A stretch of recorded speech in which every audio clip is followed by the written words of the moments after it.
Then she looks me dead in the eye and she's like, I want you to know this. A person is not defined by the worst thing you've ever done. And you're not defined by the greatest thing you'll ever do. God defines who you are. Do you know who God is? It's not the critic who counts, not the man who points out how the strong man stumbles or where the doer of deeds could have done them better.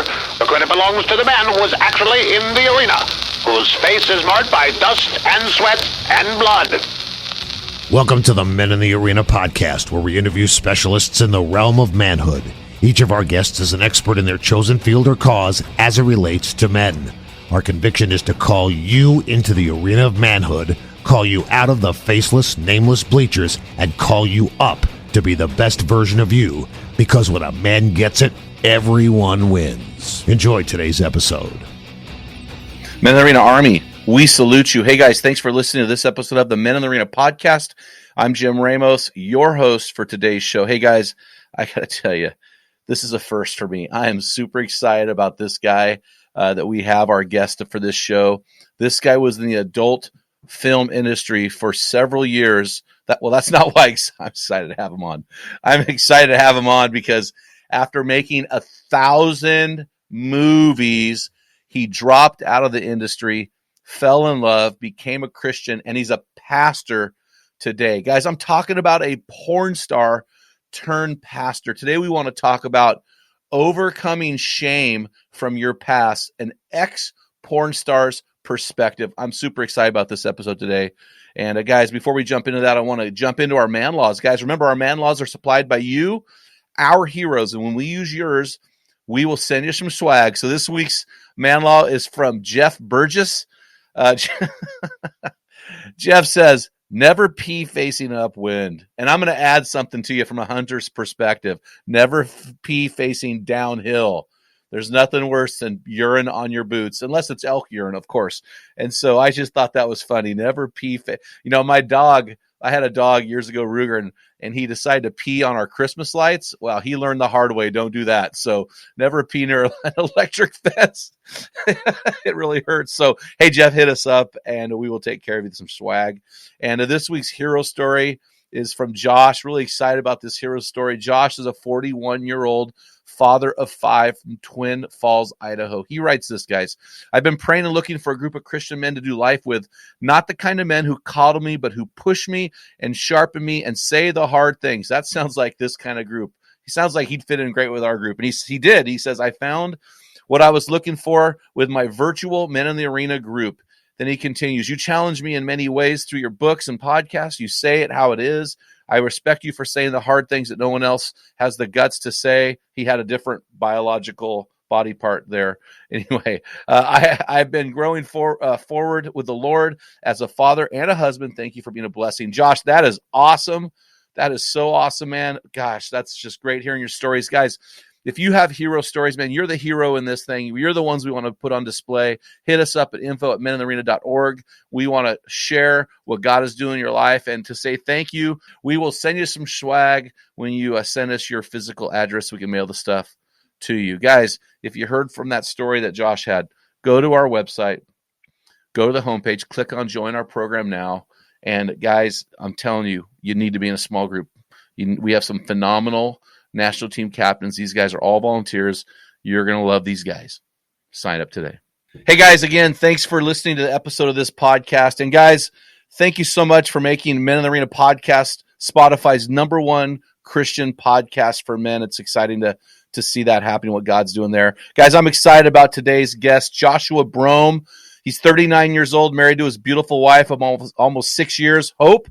They have 3 bouncing baby boys. So same as me, only my bouncing baby boys are 28, 26, and 24. So a lot of war stories coming your way, my friend. Hey guys, listen to this stuff. There was a 6-year period when Joshua was one of the most successful adult film stars in the world, making over 1,000 films at the rate of 20 to 25 a month.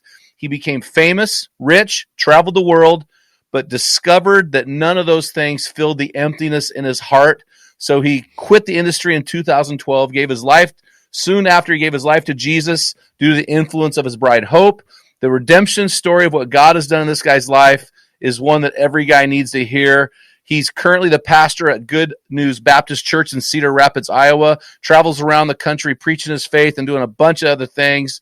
And it's exciting to have Joshua Broome on the podcast. How you doing, man? Man, I'm doing great after that introduction, baby. Hey, you said you wanted WWE. I love it. I actually pulled an O out of your last name on accident there at the end. It's Broome. Hey, that's okay. It's okay. It just makes it sound more fancy, you know. I remember when my wife and I were on. We went to the DR. We went to the Dominican Republic for a honeymoon, and they kept saying Broome or Broome or whatever. I was like, no, that E throws you off. You know, it's go by. Just for, well, it's funny, man. When I was researching your show, you know, guys will often joke, "What's your porn star name?" You actually have a porn star name, and I'm not going to say it on the air, but I thought, oh my gosh, he actually has a porn star name. I was praying about this podcast, and I had something really weird happen to me, and I've never really done this before, but I'm going to do it with you because God really put it on my heart. And I just want to tell you, I'm about 17 years older than you. So from an older guy to a younger guy, man, I just want to say how proud I am of you and what you've accomplished. It takes guts to do what you've done, and the transformation is brilliant and beautiful, and I'm just really proud of you, man. I don't know you, but I just want to say that from an older guy to a younger guy. Yeah, that's pretty cool, man. So there you go. Yeah, man, just to be vulnerable and you know, I talk a lot about hot conversations, right? So honest, open, and transparent. And to be honest, man, you know, it's hard for me to hear that from someone I respect without me getting emotional, because my entire life, I even when people were saying it, I didn't hear that, because someone who grew up without a father, that is all I wanted to hear. So like now, like if my wife says that to me, or like someone like I love and respect, it just wrecks me more often than not, because man, my entire life, I just wanted to hear that. So I honor you, and I appreciate that so much, man. And it's definitely been a journey. And that's, I want to be a man who, you know, my children can look up to, and I want to leave a legacy that's not, you know, I was this guy that accomplished all this stuff in pornography, that, you know, I stormed the gates of hell and I lived a life, you know, worth living, that my kids can be proud of, you know? So yeah, dude, I appreciate cool. that. It's funny. So it's really funny. When I was prompted to say that to you, my first thought was, I wonder if he's got a dad in the picture. Because that's something that we long to hear from our dads, and so when an older dude can say it to a younger dude, just looking at your history and what you've overcome, man, that's just well. Let's just dive into that. Let's dive into it, okay? So I've read several articles about you, and I've done some research. I didn't dive too deep, though, just to let you know. I just the good stuff. Here you go. So you quit the porn industry, as you said. It caused, quote, a tremendous amount of emotional trauma. This is an article in the Post. And then you continued. You said, I literally lost track of who I was. This is really interesting right here. And I've heard this before, but you said everything was lies and fiction. I wanted to take my own life and didn't have the guts to do so. So can you walk us through that? Walk us through your story. How'd you go from a North Carolina boy to a leading actor in the porn industry? Walk us through that process. Yeah. So I was born in South Carolina, but the town was so small that we didn't have a hospital. So we had to go across the state line to Charlotte to be born, you know. But I grew up in a really small town in South Carolina, and I started modeling when I was 14 or 15. Had a lot of success modeling. I wanted to have more success acting, but modeling was something that was just working out. To paint the picture, just to give a little foreshadowing. So for me, my whole life, my mom had me when she was 16. My dad lived in the same town, never did anything like demonstrative to me, just chose as a 16-year-old not to play the part of a father. So I lived in a town so small that literally I would see this man who was my father in the grocery store, and I didn't know him. So you can imagine, especially now, like in retrospect, the amount of confusion and the amount of, you know, just insignificance that made me feel. And for someone who has an astronomically high achiever personality, I tried to fill that gap or that void with, I had to be the best. I had to, Yep. I had to be the best on the baseball team. I had to be the best on the basketball team. I had to get, I had to win the spelling bee, the geography bee. I had to get the girl that no one could get. I had to get the most girls. And those momentary accomplishments tried to just suppress that void that I had in my heart because I felt like I wasn't good enough. So Yeah. that continued. I started modeling again, like 14, 15, had some success, go to college for theater. I was like back and forth from like theater and mass communications. I just knew I wanted to run my mouth, pretty much. And just I was having success modeling, but I knew like, as a 6'2", like 200-pound, like hazel-eyed, brown-haired guy that there's millions of me. If someone lives in Los Angeles and I'm auditioning for a job in Los Angeles, whoever is in closer proximity is getting the job. So I thought if I put myself in closer proximity, then, life would be hunky dory. So I dropped everything, dropped out of college. It was like the second semester of my sophomore year, and I moved to Hollywood. And most people that end up where I ended up, they must have had like tremendous failure, or like, they were exploited, or something terrible happened to them, or they needed money. That wasn't my story. Like, I was having some success. Like, yeah, just like any other person that moves to Hollywood, I had to get a job because, I was living far beyond my means. It's incredibly expensive. I did not manage my money well whatsoever. And, like work was pretty sporadic. So I'm working at this restaurant, and these 4 girls walk up to me, and I thought, I'm going to throw on my Southern charm and, get their number or something like that. And they say, "Hey, have you ever thought about acting?" And I was like, "Yeah, and I'm an actor. This is the deal. They're going to invite me to like a project. Maybe they're working with like, Martin Scorsese or something, like, I don't know." And they're like, "No, we're talking about porn." And it was just like e-break. I was like, "What?" And the best that I can describe is like when I took my kids to Disney World, they saw Mickey and they'd only seen the cartoon. They'd never seen Mickey in person. So all of a sudden this living, breathing giant mouse is waving at them, and they're petrified. They're terrified. They want nothing to do with him. And all of a sudden I'm seeing this living, breathing person that I've only seen on a screen inviting me into their world. So I was like half confused and half very curious. And they said, "Hey, well, how about we go and meet with our agent?" And then all of a sudden they're talking language that, kind of breaks down some boundaries and makes it less weird, because it was super weird. Like super weird, like little town South Carolina boy in Hollywood. I've been out there for about a year and a half, 2 years. And then someone's like, "Hey, do you want to, do porn?" I was just like, "What?"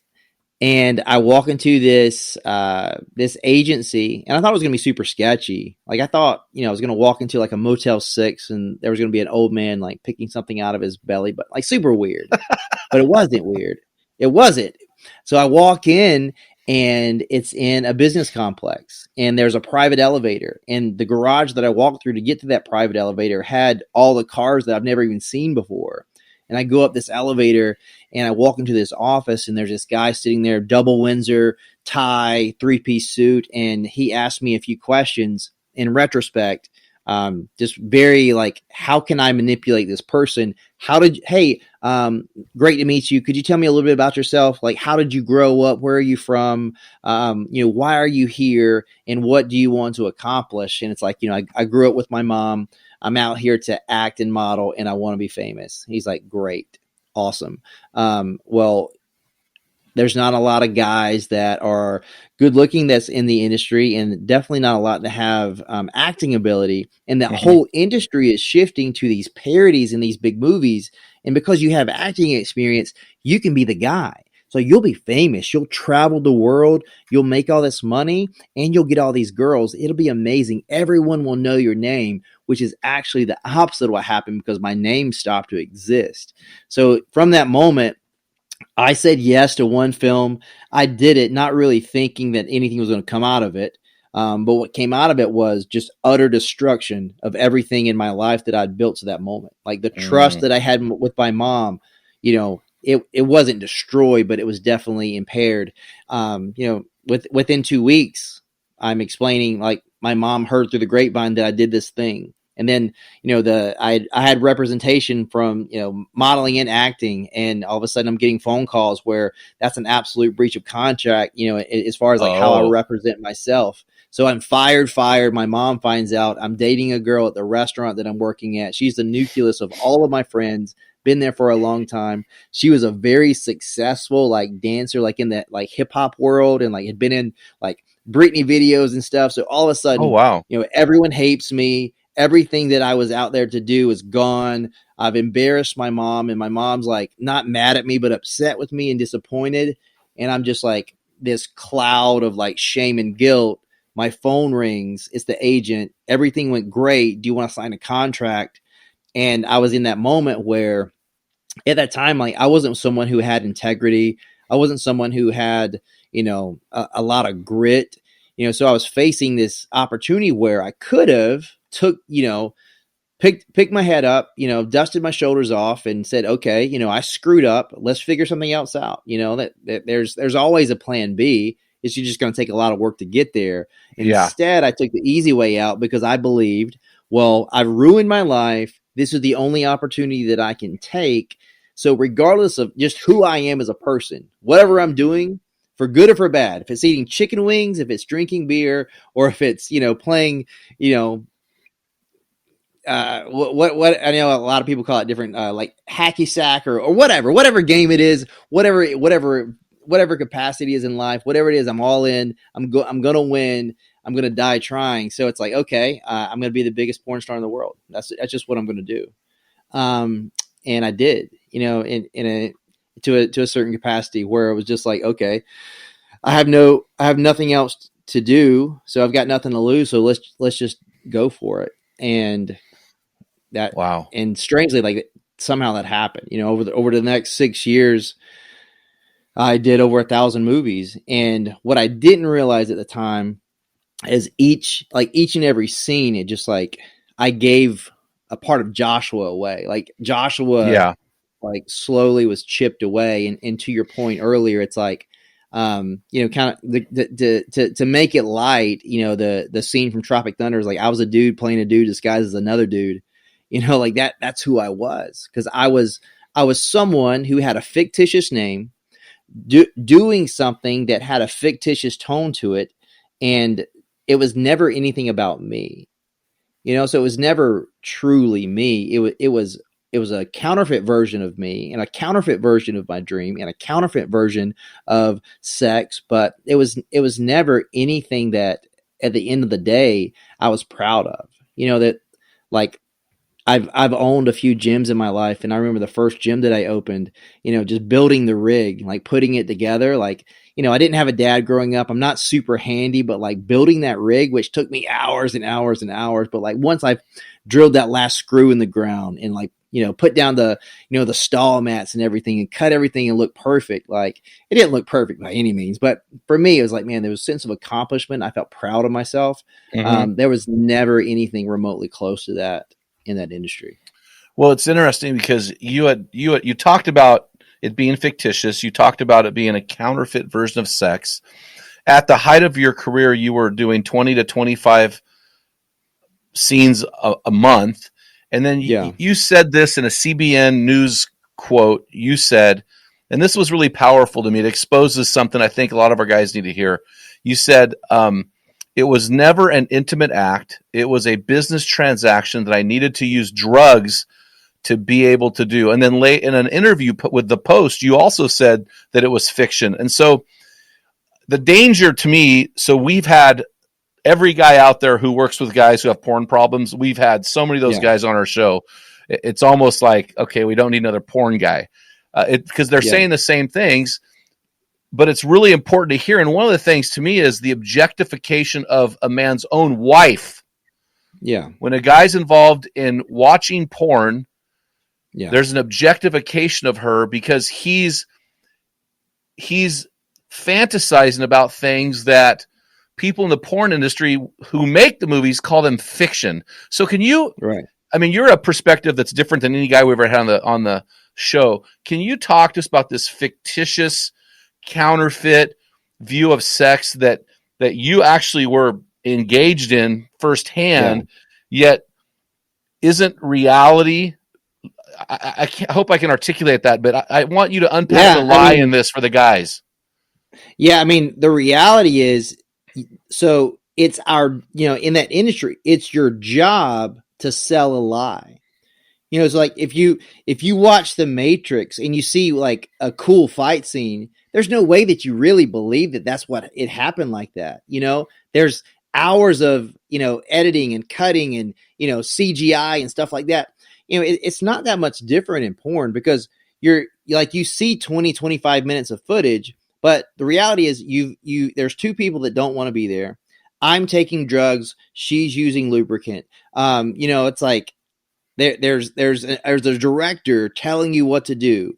There's a camera A, camera B, camera C. There's someone shooting BTS. There's a boom mic, over your head. There's a C light in between your legs. There's a PA eating Doritos in the corner.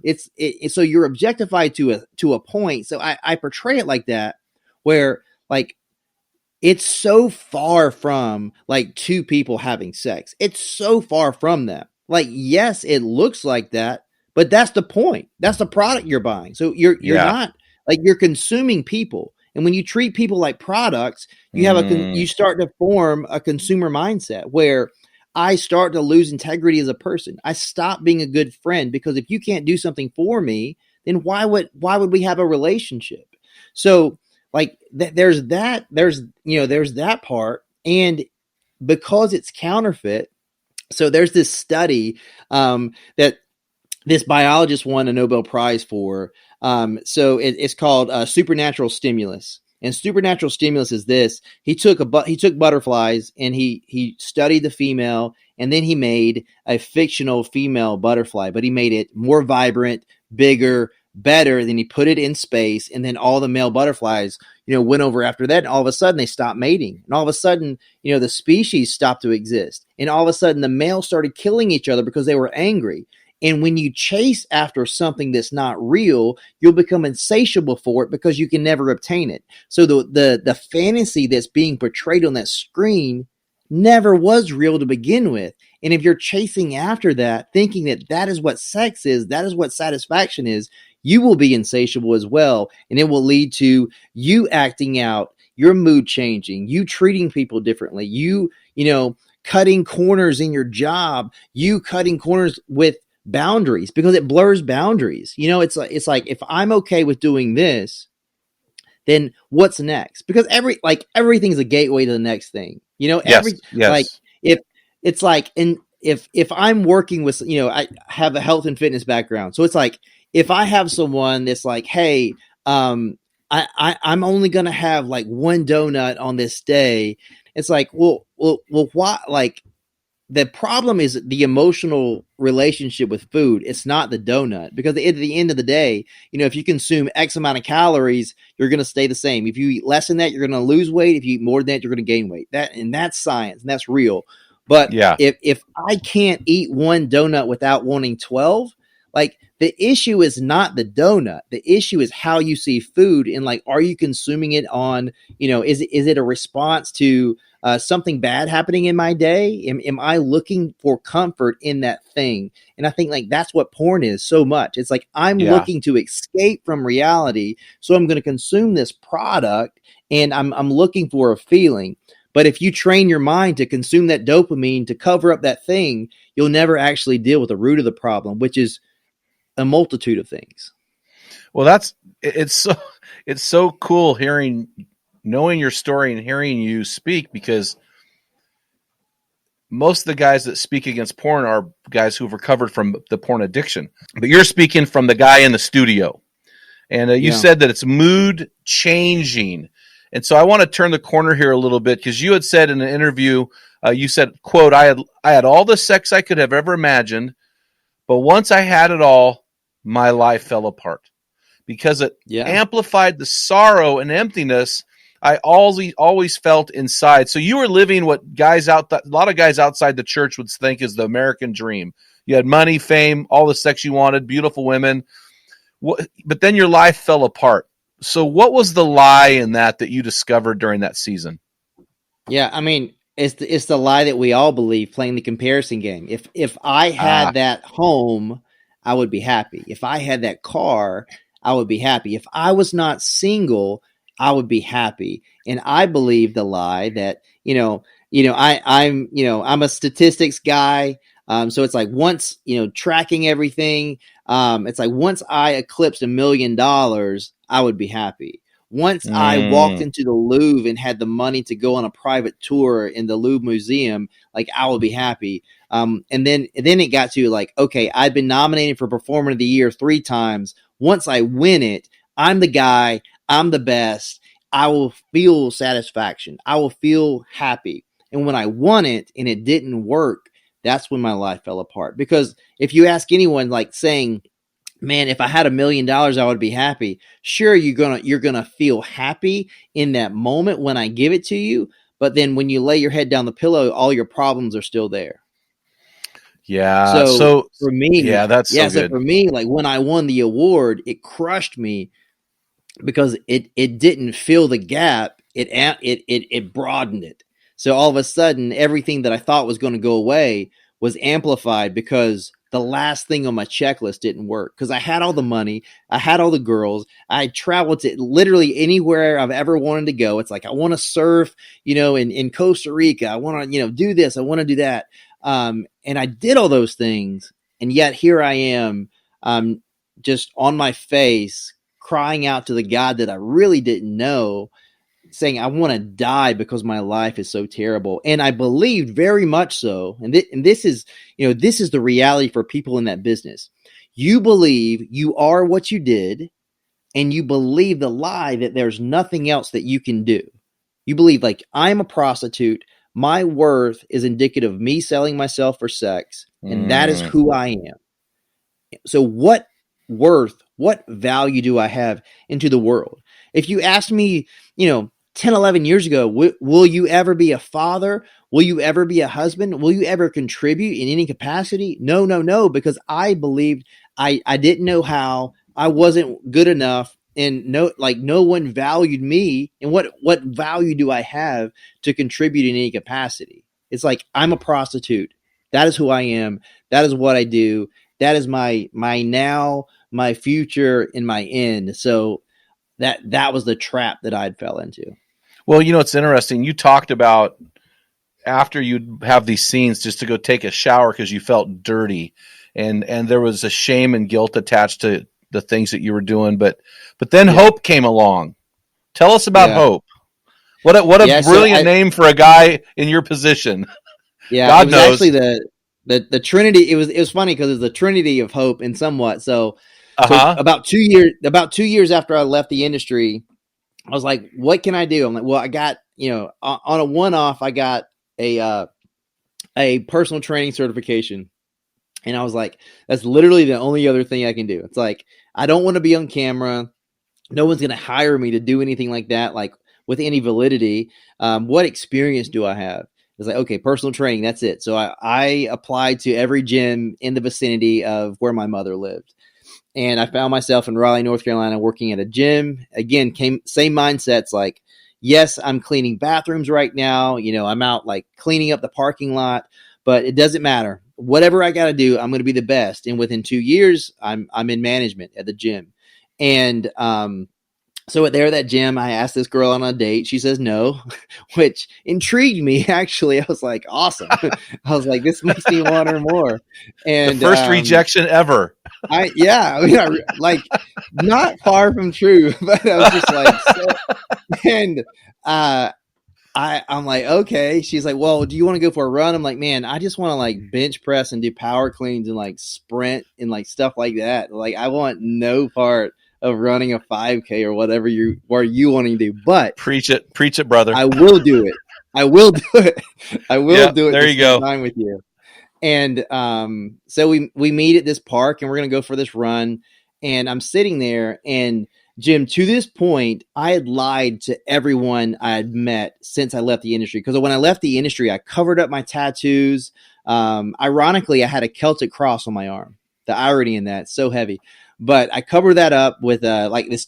I got giant koi fish like jumping out of water and stuff. But I covered that up, delete my social media.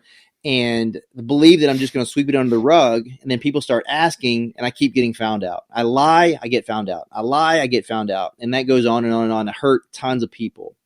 And I'm sitting there waiting on her to get there. I'm like, you know what? Like, this girl's amazing. I'm not going to lie to her. I'm just going to tell her the truth. So if she slaps me and walks away, whatever, I'm going to tell the truth. That's awesome. And we go to start this run that turns in, like, goes from a jog to a walk very quickly, because I'm talking to her. I'm nervous. I'm putting it off, and I'm like, you know what? I'm like, come on. I'm like, I got to tell you something. I did a little bit of porn. She was like, what? Excuse me? What? And I was like, no, man up, tell the truth, And I was like, it was like, in that moment, I like blacked out, and I told her like everything. And she's like looking at me like pretty wide eyed, and she's like, well, I didn't expect that. And yeah. And then she looks me dead in the eye, and she's like, I want you to know this. A person is not defined by the worst thing they've ever done. And you're not defined by the greatest thing you'll ever do. God defines who you are. Do you know who God is?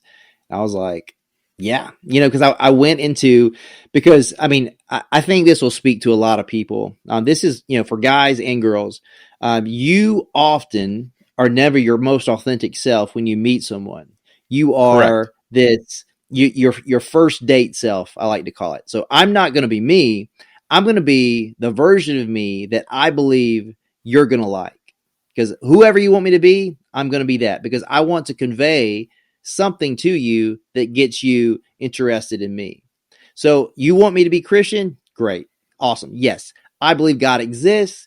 I believe that he's real, which was true. I grew up going to church, and I did believe that he was real. And to be honest, Jim, if you would have asked me prior to that conversation if I was a Christian, I would have said yes. But the validity of the validity of that would have been based upon, I believe that God is real. I believe that he created everything, including me. And it stopped there. And then she was like, okay, well, what's your relationship with Jesus like? Like, what's your prayer life like? Like, are you plugged in community? And I was just like, I mean, like at that time, like you were speaking, you might as well have been speaking Japanese. I was like, yeah, totally. Yeah. I was like, no community. Clue. And then, what's that? Yeah. And then normally when I would have lied, that would have been my instinct. I literally could not speak. And then I was honest for the first time in a very long time. I said, I don't know. I don't know the answer to that. I don't know. Wow. And then she shared with me, she's like, yeah, well, I gave my life to Christ when I was in high school. I, grew up in a Christian home. This is the church that I'm plugged in. I normally go here, but, I've been thinking about attending this other church, but anyway, do you like tacos? Like, what do you like? What's your family like? And I was expecting rejection. And, it was very, I teach on often like Colossians like 4, like verses 1-6, where just Paul's, in prison, and he's, praying for opportunities to preach the gospel, and he's in prison for preaching the gospel, but he's saying how we are to interact with outsiders, to walk with wisdom toward outsiders.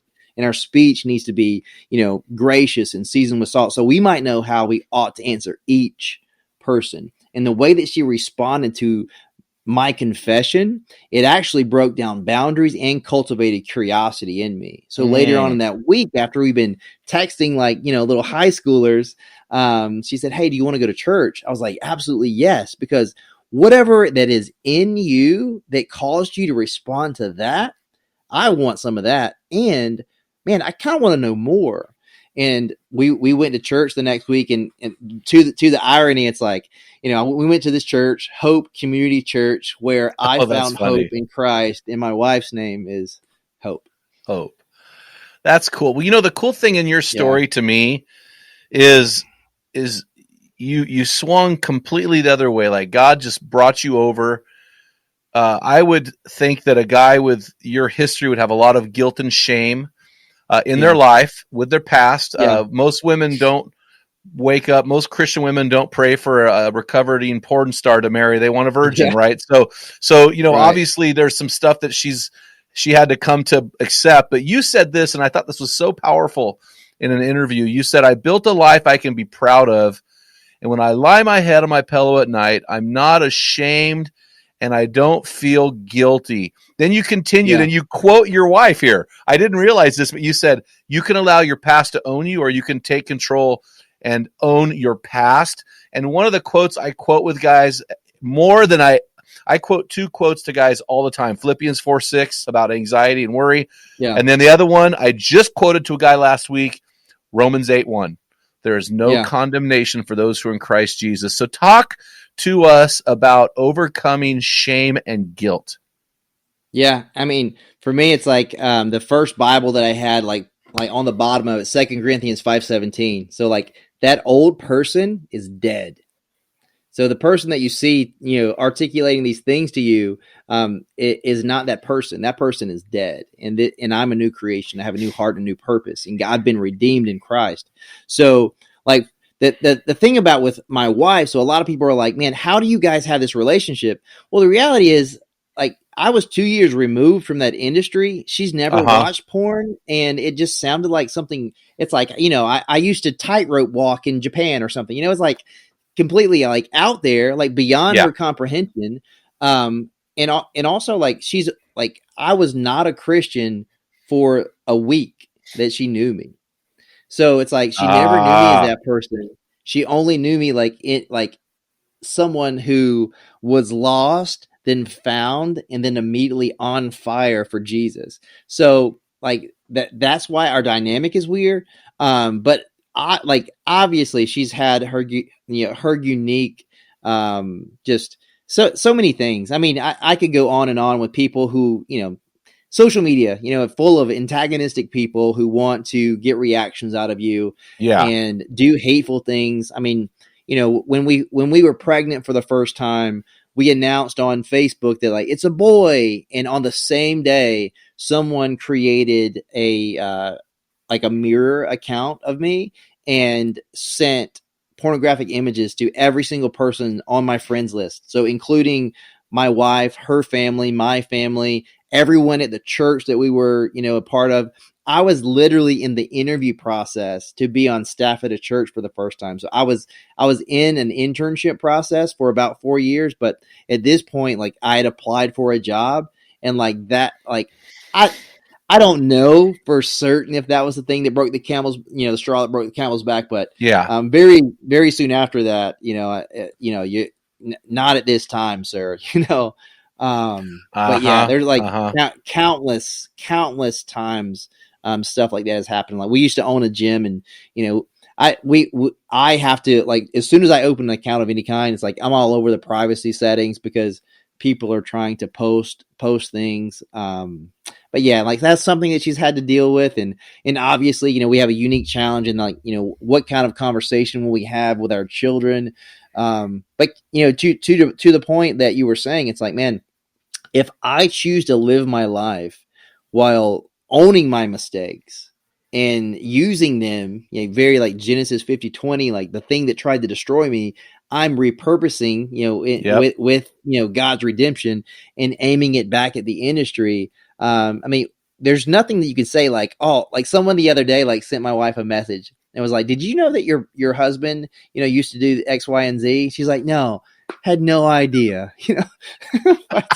but he what? Yeah, are you kidding me? Oh, so how is? I don't want to. If this is an inappropriate question, just let me know. Did you guys have to overcome things in the bedroom because of your past? Or to be honest, were you? No, because so like everything I've ever experienced with my wife was love, and everything else I've ever experienced in my life was lust. Like, and then for 6-7 year period in my life, like I was having sex for money, like sex with like that there was no intimacy involved, like it was, I'm taking pills or taking a shot so that I can do this thing so that I can get a check, so like it was so different, but also it's like so unique in our journey because, man, if this doesn't preach to somebody, hear this. So, my wife and I, we meet so we met, Easter. So we met in Easter, start dating, get engaged in October, and, and then we don't get married until July. of that following year. So we pursued purity. We went to premarital we went to premarital counseling, and we're like, okay, we're gonna be completely celibate. We're not gonna do things that are gonna just like lead to other things. And man, if like purity is not something that you safeguard. Purity is a decision that you make each and every day. Like it's a destination, right? And the destination doesn't end. So it's a daily choice to pursue purity, and you can reclaim purity in Christ today, regardless of what you've done, regardless of what your life looks like, regardless of what you did 5 minutes ago. If you're seeing this podcast and you were watching porn 5 minutes ago, today you can repent and turn away from that and choose to live a different life, because that's the biggest lie that everyone believes. This is just who I am. This is just what I do. This is too hard. Yeah. Living for Christ is hard. Living a life living a life period that's meaningful is hard. Being a good friend is hard. It takes work. Being a good husband is hard. It takes work. Being a good father is hard. It takes work. But there's nothing that's meaningful that doesn't require diligence. Well, I appreciate the fact that you guys are abstinent until you're married. I did the same thing. I'm a little bit alarmed at how many Christian men out there listening to this podcast are living with their girlfriends or having sex with their girlfriends. And for some reason, there's an acceptance within the church that it's okay to live with your girlfriend, parade her around the church like a prostitute, and everybody thinks it's okay. Can you speak to those single guys right now? Yeah, I mean, maybe you're in a situation where it's you guys are engaged and you decided to move in together. Like today, start sleeping on the couch. Like if financially, like you can't, like, okay, like we've committed to this, we're getting married in 3 months. Okay, great. Sleep on the couch. Make the decision to sleep on the couch, because you know why? Because it's going to honor your wife and it's going to benefit your marriage going forward. And there's no decision you'll ever make in one day other than giving your life to Christ that's going to impact your forever more than a decision like that. So I think like that's the lie, because in the church we've gotten really slow about hurting people's feelings. And yeah, for sure. Like John 14:15 says, if you love me, you'll obey my commandments, right? So if you understand who Christ is, you'll understand his tone. He's not saying if you love me, you'll obey my commandments. He's saying if you love me, you'll obey my commandments. So when I tell my kids not to touch the stove, they don't do it because they think they're going to get slapped if they do it. They do it because they love me and they trust that I know what is best. So when God puts boundaries in our life, he does that to prevent us from being hurt.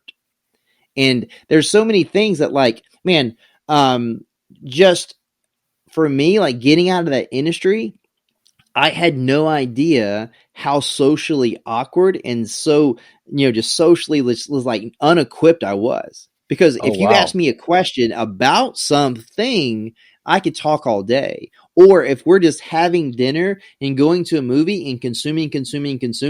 But if you sit on the couch and look at me in the eye and say, hey, tell me about yourself, froze. Mm-hmm. Like the most scary thing to me, like when I got out of the industry, is to look someone in the eye and shake their hand. Terrifying.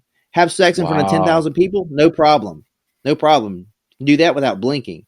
But look me in the eye and shake my hand, because that's real. There's nowhere to hide from it. Wow. Well, it's interesting. So one of the things I tell guys, the younger guys, is I tell them life is more serious than you think in your early 20s. The things that you struggle with or celebrate in that period of time are going to come back later in life. What would you like to tell younger guys that are listening to this? Yeah, I mean, whatever you're dealing with, I think, so understanding like a biblical perspective, like understanding what meekness means. Like meekness doesn't mean to be trampled over. Meekness is, strength under control. So to man up and to be a man is to say, man, I've got some insecurity issues. I need to work on myself, because you can't lead anyone until you can lead yourself. Yeah. So what I would encourage you to do is, like, man, if you're struggling with porn today, as diligently as you're pursuing a spouse, you need to eradicate that from your life. So it's like you need to take inventory of your life. It's like, man, what is it that I'm doing or consuming on a daily basis that's not beneficial for me? And it's like, if it's something that I'm doing, is it benefiting the direction I want to go? Because if the answer is no, it's got to go. Oh, that's a good point, It's just man. like, That's a good point. yeah, I mean that, and it's just like, just simple things like, are you good at managing money? Like, it doesn't matter how much you're making. Like, are you taking like intentional like steps to like better your credit, to save money? Or like, do you know how to take someone on a date? Do you know how to like treat someone with honor? Do you know what honor is? Do you respect yourself? What does your circle of friends look like? Who's leading you? Do you have a mentor in your life? Do you have someone who holds you accountable? Because accountability works two ways. Like, you need someone in your life that on a weekly basis you can call and be honest with them, and they should be often giving you a kick in the butt and encouraging you. Because if you're not getting both, that's not accountability. Because one is legalistic and one is missing the mark. So it's like you need both. And like that was the thing that changed my life. So like about 2 weeks after I gave my life to Christ, I walked into a church and I was like, hey, is there someone I can talk to? And they're like, this executive pastor, his name is Pastor Gary. He was like, tell me about it. What's going on? I was like, I feel like God wants me to build a boat. He's like, you're crazy, but let's hear it. And I was like, well, I want to do something that's bigger than I can comprehend. And my grandfather did teach me this. If you want to do something, figure out how to do it really well. And you do that by finding someone who is doing what you want to do better than you could ever imagine, and ask a lot of questions and shut up and listen. So I was like, I want to ask a lot of questions. And he's like, that's great. Right down the hall, there's this man, Andrew. And Andrew was, he had just moved to town from Dallas, and him and his wife were going to launch another campus. And he met with me, and I thought we were going to meet that one time, and he was going to teach me a little bit about like what it meant to read the Bible, like context or whatever. And I was like, okay, that sounds great. And little did I know that he was going to spend the next 4.5 years, and still to this day, mentoring me 15 to 20 hours a week, speaking into my life, telling me what it meant to be a man. Because for me, like, something I'm passionate about is like, man, as someone who grew up as a fatherless man, like, the key to understanding what it means to be a man after God's own heart, before you are a husband, before you are a father, if you don't understand who you are in Christ, you're going to miss the mark in a lot of aspects. So for me, Second Timothy 3:16, it talks about all scripture is God breathed and good for, teaching, rebuking, and reproof. And reproof is the thing that was most necessary for me, because reproof means to dismantle and destroy. So I had to dismantle and destroy the lies that I believed about myself, the lies that I believed about God, and the lies I believed about how I was to appropriate myself in the world. And I rebuilt a new foundation based on biblical truth. And that foundation grew over time. And he kicked me in the butt when I needed a kick in the butt, and he encouraged me along the way. And like, that relationship changed the trajectory of my life. That's so cool, man. It's a great message God has given you. So you have 3 sons. They're how old? Yeah, so Cannon is Cannon. 4. What a great name! Yeah, so why don't more guys name their kids like cool things like Cannon? Yeah. What'd you name your kids? Cannon. Who else? So Cannon, Lincoln, and Judah are their names. Your wife continues to impress me, because I know she had to allow that. So how old are they? Oh yeah. So Cannon will be 4 in July. Lincoln's 2, and Judah, he is 8 months. That's awesome. So what are some things that you've learned from the past that you're going to teach your sons in the future? Yeah, I mean, for like the big, like the most practical thing, just like, not running from emotion, like in that moment, like it's okay. Like, like that's something that I learned, especially like for context, my wife is an elementary school teacher. So she is great at, breaking down information and, communicating in a way that's understandable and also just processing through things. So, when you're mad about something, it's like Cannon's old enough for us to have that conversation. Like, why are you upset? Not like I'm mad that you're upset, talk to me. Like, can you tell me what you're upset about? And it's just like, just taking moments like that where I'm like, a lot of my life, it was, I had emotions that I didn't understand. And I dealt with them in ways where I didn't like lean into them. I ran away from them. And then I used coping mechanisms. I used achievements. I used, getting the girl or sex or accomplishments or money or whatever it was. It was all, to cover up this confusion that I had inside because I never thought that I was very good. I didn't think I was worth much. Yeah. So I felt like I had to always prove myself in some capacity. Well, that's cool that you found your true worth in Jesus. And so, man, this is so cool. We're coming to the end of our time here. And normally what I do at this time is I ask people how they can get a hold of your resources, but I don't think I'm going to do that. I'm just kidding. Yeah. So how can guys connect with you? I know you've got a great following on Instagram. How can guys connect with you if they have more questions and things they're working through? What's the best way to figure out and find out what you're doing? Yeah, so all of that can be found on my website. So my website is joshuabroome.me. So just joshuabroome.me. So that's my website. So I have, all my upcoming speaking engagements. If someone's interested in booking me regarding some type of communication, whether it's preaching or podcast or whatever it might be, you can find that there. And then there's a page where, everything that I've done recently, but all of that's there. All my social media is there, but all of my social media is I am Joshua Broome. So that's my social media across the board on everything.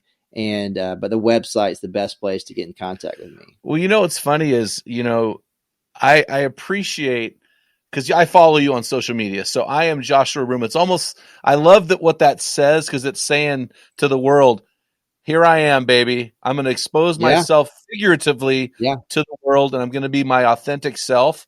And I just think that's just such a gutsy move. I continue to applaud that, man. So, hey, thanks so much for coming on our show, man.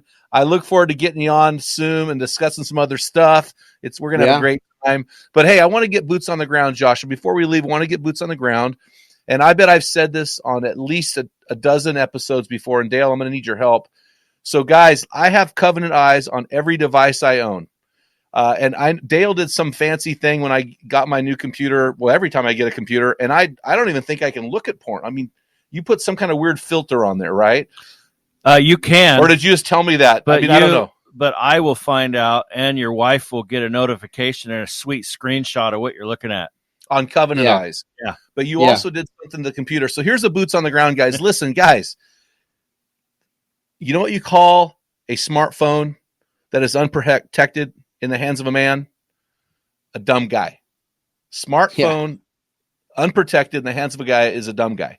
So, guys, get that phone protected. Get that computer protected. Get every thing in your house protected from you, and get filters on your thing. Just do it, guys. I don't know. We continue to have guys pushing back on that. Don't push back.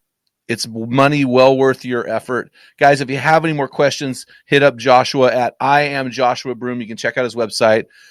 Guys, until next time, feel the wet sand on the arena floor. Hear the deafening roar of the crowd. Taste the sweetness of victory. Smell the stench of battle. Get in the game. Get dirty. Grind it out. And be a man. You've been listening to the Men in the Arena podcast. If you hunger to be your best version, then join thousands of men from around the world in our Men in the Arena forum on Facebook. This is the best place to have open discussions around the topic of biblical manhood. Make sure to explore our website at meninthearena.org, sign up for the weekly equipping blast, and take advantage of our many free resources designed to help you become your best version of a man. Thank you for listening to this episode of the Men in the Arena podcast. Remember, when a man gets it, everyone wins.